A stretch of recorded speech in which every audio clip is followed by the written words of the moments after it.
Usaha mikro kecil dan menengah UMKM merupakan salah satu sektor yang terdampak pandemi COVID-19. Kesulitan pemasaran jadi salah satu masalah utama. Perubahan strategi pemasaran dengan menggunakan digital marketing bisa menjadi solusi di tengah anjloknya penjualan. Di tengah kelesuan ekonomi seperti sekarang ini, UMKM mengalami tantangan yang berat karena anjloknya penjualan sebagai akibat kebijakan pemerintah membatasi ruang gerak masyarakat untuk menanggulangi penyebaran COVID-19.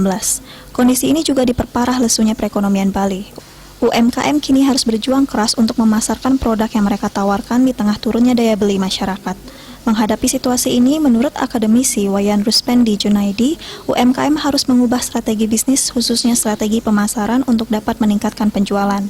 Pemasaran konvensional yang melalui penjualan langsung atau offline harus dikombinasikan dengan digital marketing atau online.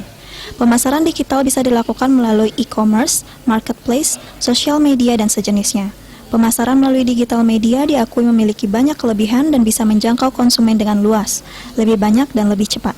Di masa pandemi COVID-19 seperti ini, pemasaran digital merupakan keahlian wajib yang mesti dimiliki oleh pelaku UMKM. Digital marketing merupakan sebuah ilmu cukup baru yang mesti dikuasai dan dipelajari, karena implementasinya berbeda. Upaya khusus diperlukan untuk menguasai ilmu ini. Maka dari itu, pemerintah diimbau untuk memfasilitasi pelaku UMKM agar bisa menguasai kecakapan digital marketing agar bisa meningkatkan penjualan. Kelebihan dari pemasaran digital ini adalah memperluas jangkauan menuju customer. Jadi dia sangat luas, efektif, dia juga lebih cepat dan efisien. Oleh karena itu, di tengah kelesuan ekonomi dunia dan dampak COVID ini, maka UMKM harus merubah strategi. Bagaimana caranya survive atau bagaimana bisa bertahan hidup di tengah-tengah situasi seperti ini. Kita harus merubah strategi pemasaran kita. Mungkin dulu yang offline atau yang disebut dengan konvensional harus sudah beralih ke pemasaran digital. Ini sangat menarik sekali. Ada banyak cara-cara kita untuk melakukan pemasaran digital online dan juga e-commerce, khususnya melalui media sosial, FB misalnya, Instagram, Line, dan WhatsApp.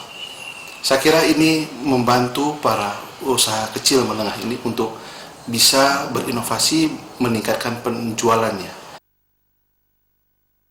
Wayan Ruspendi Junaidi juga mengapresiasi sebagian kecil pemerintah daerah yang telah proaktif menyediakan marketplace tersendiri untuk UMKM. Hal tersebut sangat positif untuk membantu UMKM memasarkan produk mereka. Riase, Bali TV.